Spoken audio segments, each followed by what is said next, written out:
Hey everyone, welcome back to the TV Guys. I am Matt. And I'm Brian. And we are here to talk about what we're watching. So every person that you talk to, if you're like, hey, what's a good TV show? They're all going to tell you something different. I mean, How many of you guys, you've got like a list of like, oh, I've heard that show's good, but I haven't got around to it yet. Mm-hmm. So we're going to talk about some of the ones that we're watching right now they're cranking out some new shows, or maybe there's some good oldies but goodies that we've just been streaming on repeat. You know, on that note, did you ever see, it was probably like 5-6 years ago, the Andy Samberg Emmys intro video? Which one was that? Where it sets up just like you were talking about. So Andy Samberg is at a dinner party, and everyone's talking about different shows that are on, and he's like feeling awkward because he hasn't watched any of them. And he goes and he locks himself in a bunker, and it says 1 year later, he comes out with this huge beard, unshaved, and he's like, I've watched every show. And it's just like him listing shows that he's been on. And it's just, it doesn't sound funny, but it's Andy Samberg, so it's funny. I liked the one Emmys that they did where like it was Conan O'Brien, and like he pops up on a couple different shows. Like he popped up on The Office and Lost in 24. That's a good one too.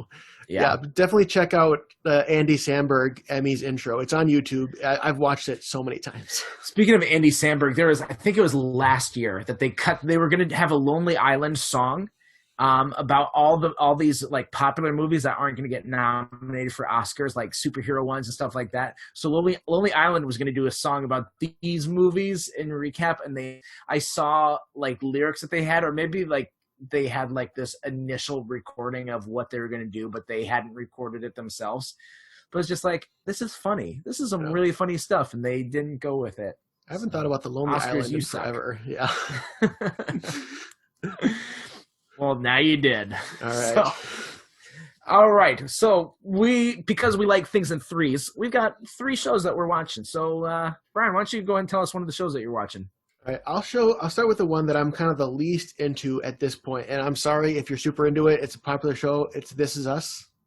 Hey, that's my number 3 too. Look at that. This Is Us, I think it's a good show. It's a really interesting dynamics. I think it was something fresh and something new, but I think it suffered from the Heroes problem. Did you watch Heroes? I did watch Heroes. I liked Heroes season 1. Hey, they both have Milo Ventimiglia. He's the common thread in this. Yeah. So with that, the Heroes problem is like Heroes was groundbreaking. It was a great first season, but then it just kind of lost steam. And by the end, I didn't even finish. And like I always finish shows. Like I'll stick with a show even though it's terrible. I didn't watch the last season of Heroes. I didn't watch the season that like they did like a new version of it where they brought some of them back and they did like a 6-episode miniseries. Oh, yeah, I didn't watch that either. I watched like half of the first episode and I'm like, I don't really care. Yeah, like This Is Us. It was a really good show, really good dynamics. But then it's like, well, where do you go from here? It's like you kill off William, and then that's the whole thing. And then it seems like they keep adding more drama just for the sake of drama. You know, it's like now that are you caught up with the season of it? I am, but I would call that the Parenthood problem. Parenthood was one of those shows. I like Parenthood a lot. Yeah, but it was the same thing where it's like, just give these families a break. Like exactly. Life is dramatic, but it's not this dramatic. They don't go through every single crisis ever that any family has gone through ever. I know. And now, how are they going to explain that Randall's mom might be alive? Like, really, you're going to go down that route? Like. I find it clever. We should have. We'll in the description. We'll say spoiler alert with this because since these are like fresh shows. Yeah, that's true. We should be a little careful, but cat's out of the bag. But I thought that was like the best thing so far that they're doing because that's very interesting. To me, that's like a cool thing. I like how last season was really about like we've been praising his dad for a long time, but let's also look at their mom. Like their mom was such an unsung hero. And I thought that was a really great arc and a really great realization for these characters to have.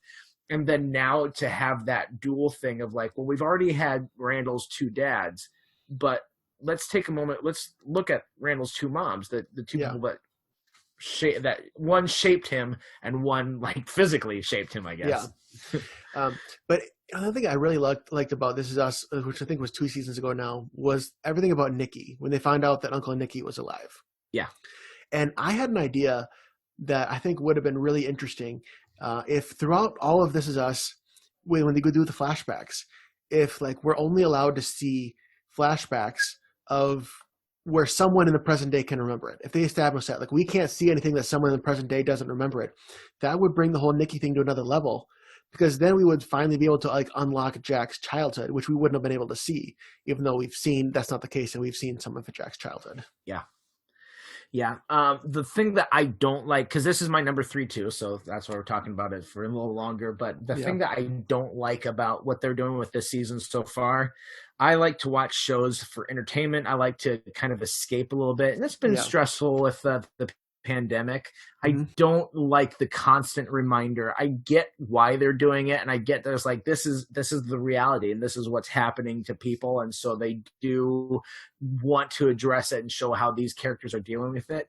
I want to forget about it. I want to watch a show that I don't need to be thinking about that, because we think about that quite a lot. Yeah. So that's been one of my biggest critiques with it, even though I think they handled that, for especially the season premiere, they handled the events of the last 6 months as well as you could when you're talking with a family of like showing the response. They did that as well as they could, but still I don't want to flash back and remember everything that we've gone through in the last couple months myself. Yeah. Which, I mean, I honestly, actually, I should say I'm caught up. I haven't seen this week's episode yet, but it seemed like they kind of like did that in the beginning, and then they kind of like left it alone in the second episode. Yeah, I mean, it's still they don't really like harp on it that much. Like they aren't focused as much on the stuff with like George Floyd and everything about Randall and him discovering what it means to be black in a family of white people. Like that's there, but it's not like let's keep harping on it, let's keep talking about it. Instead, but like the mask thing, and they're not really like harping on like pandemic, but you do keep seeing that as a reminder, and they do keep bringing up social distance. They keep bringing up here's a mask and those sorts of things. So it's a constant reminder. True. I do have a prediction though, because we keep seeing snippets of the future where like they're even older, and like Rebecca seems to be like on her deathbed. Yep. I think they want us to think that Kate is dead, but I don't think she's going to be. Yeah. I don't think she is either. I'm curious. I think there's going to be something with it. I wonder if they're trying. Well, maybe not, because early on they really dealt with Kate and her weight, and then now they're like, we don't need to deal with that. We don't need to talk about that so much. That's But they made a point to show us future Toby in bed alone, and then he goes to visit Rebecca and the family and without Kate, but they never specifically mention. I think they want us to think Kate's dead, is what I think. Yeah. But I don't think that. Yeah. I'm curious to see where they'll go with it.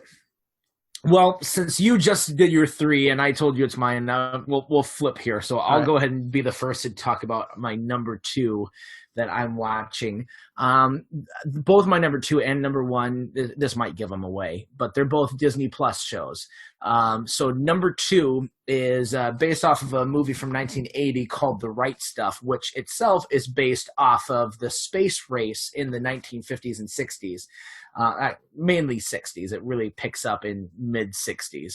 And so it follows like Alan Shepard and John Glenn. It's a historical fiction, and it's kind of like a PG version of Mad Men meets NASA is, I think, a great way to describe what this show is. And so it's very good characters and characterization. It's shot really well. And it's also, I love history. I watch a number of documentaries. I love to learn about stuff, and I think this is a really unique time in history. And so being able to watch America's response to space race, plus also they dip into stuff about how in our history books, we think that everyone was on board with the space race, like that the whole country was unified around this. And they kind of hint at how when he was running for president, JFK wasn't so on board with NASA. And there's some episodes in there where it's like, are they going to keep their funding? What if JFK gets elected, and is he going to cut the funding to NASA? Is he going to end this and focus on something else? So it's nice to be like, oh yeah, there probably were people with a different perspective of the space race versus how we view it now, of thinking like everyone loved it. Everyone was so enamored with their astronauts, which that's definitely true, because they also talk about how they're like celebrities. But it's a really good show. So I might have to check it out. I'll admit I haven't seen it, which is why I've been quiet. Yeah, but I have Disney Plus, so I'll have to check that out. did you ever watch Once Upon a Time? I never got into it. I think that was when I was in the midst of college, and I could only really catch up with limited numbers of shows. So I liked it. It was like 3 seasons too long, but I liked Once Upon a Time a lot. Anyway, the guy who plays Captain Hook is in the show, but he's like clean shaven now, because in Once Upon a Time he had like a scruffy face and goatee, and like, you know, he looks a lot better with facial hair, but then he doesn't have facial hair. I'm like, I know this guy. Where do I know him from? And it's Captain Hook. All right. My number 2 is kind of gives me the same feel as The Office, which is Superstore. You watch Superstore? I've seen ads for it. I haven't watched it. Okay. I think it's cool because it's both wacky and unrealistic while still being relatable. It's set in, it was called Cloud9, which is basically supposed to be a fictional version of Walmart. And it's just these guys, this group of characters and just their day-to-day dynamics. And it is kind of like that show, like you were talking about with This Is Us, where you want to just get away from it all. With Superstore, you can just get away from it all. They do talk about social distance and stuff like that, and there's some little political stuff, but overall, it's just like a funny comedy, and to the point where these actors are really good. There was a TikTok, which shows I have a teenage son, so I watch TikTok now,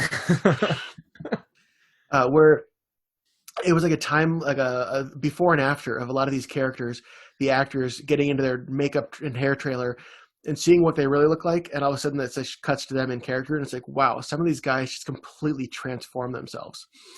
And especially the guy who plays this character, he was the manager, and then he stepped down, and now he's just one of the employees. Glenn, the guy is so funny, and I don't know how he does that with his voice, but he just has this squeaky voice, like, "Hi, I'm Glenn," and he's like, just like, I don't know how he does any of that with a straight face. It's just, I like it a lot.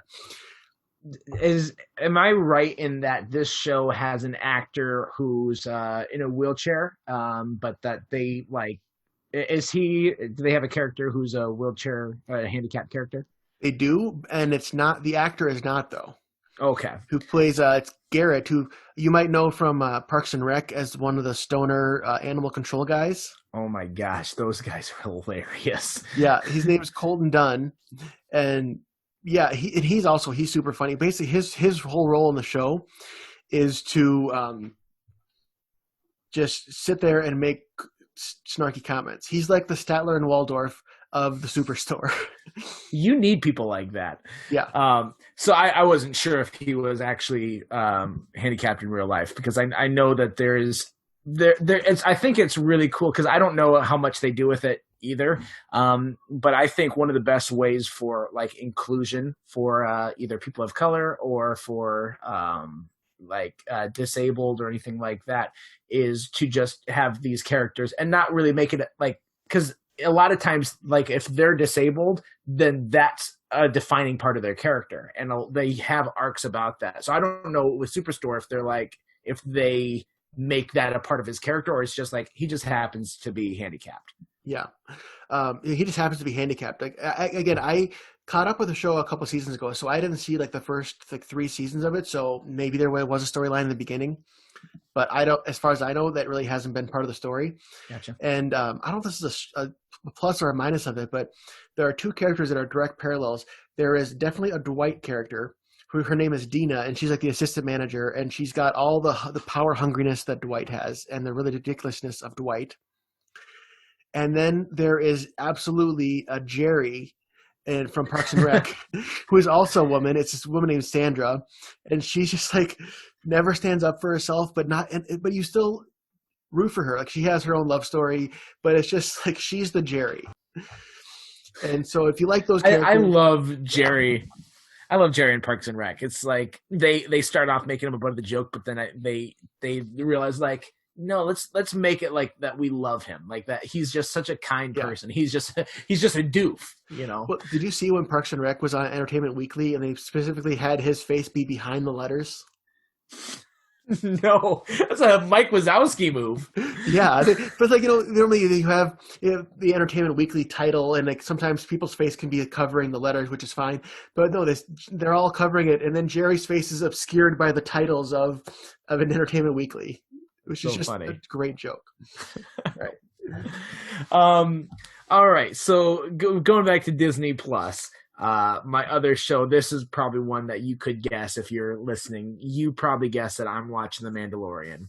I am a Star Wars fan. The first season of The Mandalorian, I'm going to be honest, like, I thought it was well done. I thought it was very good, like, cinematography and acting, and, like, there was care put into it, and they did a great job of, like, capturing that Western feel and putting it, like, the show is a Western. That's plain and simple what it is, and every episode is very episodic, where it's like 90% of what happens in the episode is self-contained in that. So if you start off at any point in the show, you can probably just really enjoy it for that episode. However, there's the overall arcing story arc, and that's just a small part of it. Like, what happens in the episode definitely affects the overall arc, but it does a really good job of blending both of those so that each episode feels very unique and distinct. And because it's Disney, they're tapping into their family of directors. So they have Taika Waititi, who directs an episode. They have Jon Favreau, who's directing episodes. They have Peyton Reed. Pretty much anyone who's directed a Marvel movie that is still on good terms with Disney, they're going to be directing one of these episodes. Yeah, I haven't seen The Mandalorian because I'm like a medium level Star Wars fan. I just recently rewatched on Disney Plus all of the main Star Wars saga. Plus, I watched Solo. I haven't. I'm planning to dive into The Mandalorian, but I was actually talking about it the other day with our mutual friend Andrew, and he was telling me. Our mutual friend, that's his name. He doesn't get to be Andrew. It's our mutual friend Andrew. Yes, I'll call him that from now on. And he was telling me that it's a little bit loose as to where it fits in chronologically, where it's not like it absolutely has to go between these two movies. Is that right, or is he completely wrong? It does. It has to go between the original trilogy and the new sequel trilogy, but there's a lot of time in between those two. I think they put it at like 4 or 5 years after the events of Return of the Jedi. But I mean, again, it easily could be 10 years after that. It could be 15, because that's a 30-year gap where we don't have a lot of canon Star Wars stuff happening in that time. So, but there's been no like characters that we know popping in to like timestamp it. Not quite. So, okay, we already did a spoiler. You know what? I won't say it. But in season 2, now they're hinting at this one character being in it. You see, of course, everyone, like, this is an internet phenomenon for the first season. People talk about Baby Yoda. It's not really actually Yoda. It's just a member of that species, which I don't think they even have a name for that species, what it's called. So it's not actually Yoda, but it's, that's the closest thing that the first season has to a character that we've seen before. Yeah. If Yoda wasn't still a Force ghost in, I think, was it The Last Jedi, I would have said maybe are they trying to do a reincarnation, but that doesn't really fit. No, I loved seeing him pop up, and I love them using like the actual puppet instead of CGI for Yoda in the sequels. Oh, do you know what they did to get Alec Guinness's voice in the in the Rise of Skywalker when she hears all the past Jedi? Did you know what they did with Alec Guinness? So they wanted to get all of the past Jedis. Like they got Samuel L. Jackson, Liam Neeson. They got all the past Jedis to come in and do voiceovers for that scene. There's a scene way back in A New Hope where Alec Guinness as Obi-Wan Kenobi says to R2-D2, "Don't be afraid." And they took that audio and they cut the part where it says the Rey of afraid. And so one of the voices that says Rey is Alec Guinness as Obi-Wan saying Rey, and actually he's credited. They list the voices of past Jedi in the credits. It lists both Ewan McGregor and Alec Guinness as Obi-Wan Kenobi. That's They went great. to that much detail to be inclusive. Of course they did. They even included from like the Clone Wars TV show Yeah. some of the Jedi's in there. Anyway, this is one thing that I wanted to say about Mandalorian because I the second season. Okay, so the first season, I had not gone around to people like, you have to watch Mandalorian. This is so great. It wasn't to me like must see TV, but so far this second season, like they've increased their budget and there's even more dedication because I think they're like, we need to be careful with Star Wars or else we're going to lose the fans. They weren't super great about sequels. So we need to make sure that we are kicking off the Star Wars Disney TV with a positive light. So they're really putting all this effort into it. And you can tell in these first 3 episodes. These 3 episodes were really good. Much better than the first season. And the first episode of this season, actually, they have some Tusken Raiders in there, and Mando is communicating with them, and this kind of goes back to what we were talking about with Superstore with inclusivity. They hired deaf actors to craft this language for the Tusken Raiders, so they're doing like the signing that it's its own separate type of sign language, but these actors themselves are deaf underneath this makeup, and that was really cool to be able to like get that level of detail of we need to craft this language and then have deaf actors portray it. So I mean, there's that, but also like the CGI is really good for a TV show. It's really good. Yeah, and that's one thing. Like CGI, obviously, will just keep getting better. Mm-hmm. You'd think it would keep getting more expensive because it seems like it is. But like I said, they increased the budget because they really want to invest in this show, and you can tell. Yeah, you really want to see how bad or how much CGI has improved in a lifetime. Go back and watch the original Power Rangers movie from 1995. No one should do that. Don't listen to him. He's leading you astray. No, if you didn't see it for the first time as a 7-year-old like I did, it's going to be terrible. Man, yeah, there are some bad. You're like, wow, this is dated. There's some movies you're like, when did this come out? And then you see the CGI event, you're like, oh yeah, now I know when this came out. Yeah. It was a long time ago. All right, so is that you wrapped up with Mandalorian? That's it. That's my number one. My number one is a show that definitely should not have worked, and definitely one that people thought would never last. Talking about The Connors, which is the spin from Roseanne without Roseanne. So just backstory: so Roseanne came back after 20 years. When they were bringing back everything. They did all the revivals. They revived Roseanne, and they had 1 season, and then Roseanne went and said some stuff that was really offensive off air, and they just basically fired her, and they said, we're going to call the show The Connors now, and they kill her off in the show, off screen. The Charlie Sheen treatment. Yep, they gave her the Charlie Sheen, and it's the rest of the family in the house, and you wouldn't think, like, how can you take away Roseanne from Roseanne, but it still holds up. Like, John Goodman is just so good, and he just I'll watch anything that John Goodman's in. Yeah, I'm excited for. They are going back to Disney Plus for just a second. There's a Monsters Inc. TV show that's coming out in January that they've been working on.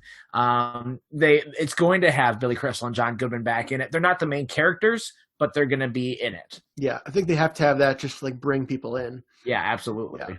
But like I said, The Connors, it's good. And kind of the refreshing thing about Roseanne is they didn't gloss over stuff. Like, you watch Full House, and it's like, how did these guys afford this giant house in San Francisco? Who was paying what bills? Like, that was just we don't need to worry about that. Just they live in San Francisco. We're going to go on with our stories. Whereas in both Roseanne and now in The Connors, like, their money struggles and like they're trying to just deal with everyday problems is part of the story. It's realistic and grounded. It's like you have the kind of the cheesy, we're a family, we're going to stick together, but you also have them getting into real, like, arguments and fights with each other, and like their problems are real. It's a perfect mix of let's just sit and watch a funny show, but like I believe these people are real characters. Yeah, I haven't watched The Connors, but I actually saw like the first episodes of Roseanne I've ever watched, honestly, within a couple weeks ago. That was my very first exposure to it because I went down to Omaha to see my parents. Long story short, my dad wasn't doing well and he was in the hospital. He's great now, but yeah, he had COVID and it was a really bad strain. And he got the treatment that Trump had that worked really well for him, and it worked really well for my dad. It was awesome. Yeah. So he's doing well. He's almost, he must be back to 100% or close to 100% strength. That's awesome. But anyway, so we went down there because we were worried that might go the other way.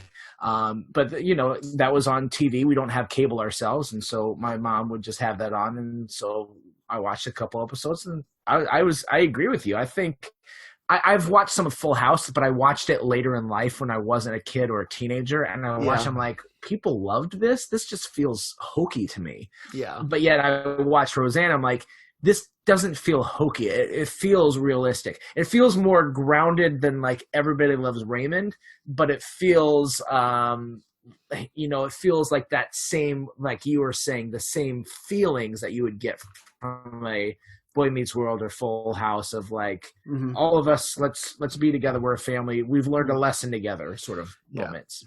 Well, in one storyline I was kind of impressed with, so the son in the show, who he's a little boy back in Roseanne, he's in the show, but he's not on it as much. So they have him living in a different house. I think he's not super interested in being like a full-time actor, so he just kind of pops in every now and then. They had a whole storyline where they realized that that his daughter is just like at home alone all the time because they have his wife in the show is in the military overseas, and he's got this like promotion at his job, and so he's like working late. And they realize like his sisters in the show and his dad John Goodman, they realize that she's like home alone all the time, and she's like this 8-9-year-old girl. So they basically just say, he's on a business trip, you're just going to come live with us. And he comes home super pissed. He's like, you just like kidnapped my daughter from me. Like, how dare you do that? And they kind of like had this whole talk, like he's trying to make things work, and like his promotion is going to like be what pays for her college. And like, they're saying, yeah, we understand that, but at the same time, you're leaving your daughter home alone all the time. Why don't you just let us take care of her, because we're all a family? And it kind of goes along with that, where he's like, says to his daughter, are you okay staying here with your grandpa and your aunts? And he's like, yeah. So it kind of not only gives it a way to have the daughter on the show without having him on the show all the time, but it's like a believable exchange. It was like he's put in this awful position and his family helps him out. Nice. Yeah, that sounds interesting. If I had more time, I might invest a little bit more in that, because Roseanne it surprised me. I had just always lumped it together with some of these other shows that I hadn't watched that were just a little too old for me when I was out at its time that it was on. Well, when I was a kid, my parents didn't want me to watch Roseanne. A little more foul, but now going back, I'm like, I should have been watching the show. Yeah, I watched Friends, and but I didn't watch this. My parents were that way about like The Simpsons, but they would watch Friends, and so then I watched like an episode of Simpsons, and I watched an episode of Friends, and I like counted like stuff, like I presented that to my parents, and then it came out, and I was like, well, I just think Simpsons is stupid. Like, okay, then just say that. Don't be like, you can't watch it because it's so immoral. Like, no, just say it's stupid. I'm a parent. I know what it's like to tell my kids, hey, this show is stupid. I don't want to watch this. Although now it's like YouTube videos instead of TV shows. Yeah. Well, can I tell you something? It's okay. You've met my mom. Yes. Back, because a couple years after high school, I had all the DVDs of Friends. I actually, believe it or not, watched every episode of Friends with my mom. Me and her went through the whole series. With the exception of in season 2, there's the lesbian wedding episode. I knew that might be it for my mom to watch the show, so I conveniently just skipped over it and didn't tell her there's one we missed. Man, you tricky boy, you. So you did what people did this last summer, where they removed all these TV shows or these episodes that had any reference to blackface. They just took them out of there. Like, these don't exist. Yeah. That's a completely different conversation. That could be its own episode, but we won't talk about that. Well, I don't think you and I are qualified to talk about that issue. Very likely. So we'll just leave that on the floor for now. But hey, talk sports. There you go. Hey, we had a trivia question with last episode. So Brian, what was that question? Yes, the question was, what couple from Boy Meets World is actually a real life married couple? And it is Mr. Feeney, Mr. George Feeney, and Dean Lila Bolander, who came in the college years. They got married, I think, at the last season or the season before, and they are still to this day married. And they're in their 90s. You can catch them on Instagram. That is not. If 90-year-olds have an Instagram, and I don't even have one. Actually, I technically do, but I have not posted something for like 9 years, well, maybe a little less. I post something like once every couple years on Instagram. So, gosh, I'm such a boomer. Yeah. Is that still a term? Like, I think everyone. I feel like there's certain things that like people just drop all at once. Like YOLO disappeared overnight. Planking went away over the course of a week. I feel like boomer, like I haven't heard that for so long. Oh yeah, like I said, I have a teenage son, so I hear boomer all the time. I tell him like, of course you do. I'm not even a Gen Xer. I'm a millennial. My parents are boomers. Listen, I did not ruin this economy. All right, so don't look at me. Yeah, and then unless you have one, I have a question. Go for it. All right. So going back to This Is Us, can you tell me what character from This Is Us plays a fairly prominent role in Guardians of the Galaxy Volume 2? Do you know this one, Matt? I'm trying to think. Fairly prominent role. I'll have to think about it because I love that movie, and I'm trying to think who was in that. I mean, I know who is in it, but I can't. I don't know. I can't think of that person, so I'm gonna have to think, and then we'll talk when we close this. So you guys think about it. Guardians of the Galaxy 2, great movie, by the way, but someone plays a prominent role in it. From This Is Us. Yep. From This Is Us. Never mind. I won't even talk. All right. Well, that's it. That's all we have time for. Thanks for listening. Again, if you are new to this channel, because we are new to it too, this is our 3rd episode. I don't know how many we've got out right now based on when you're listening. Who knows? Yeah. But definitely check out our other episodes. Check out my other podcast I do. It's Movies on a Monday. You can find that on iTunes and Spotify. If you like this sort of stuff, you might like that as well. It's kind of two sides of a similar coin. You could be catching this in the year 2052, and we're the #1 rated podcast. So that's true. That's probably going to happen. Let's be honest. We're awesome. I shudder to think about what TV is going to be like in 32 years. I don't think we have any measurable way of guessing. No. But that's it. Anyway, until next time, I'm Matt. And I'm Brian. And we're here to tell you stay tuned and keep on watching.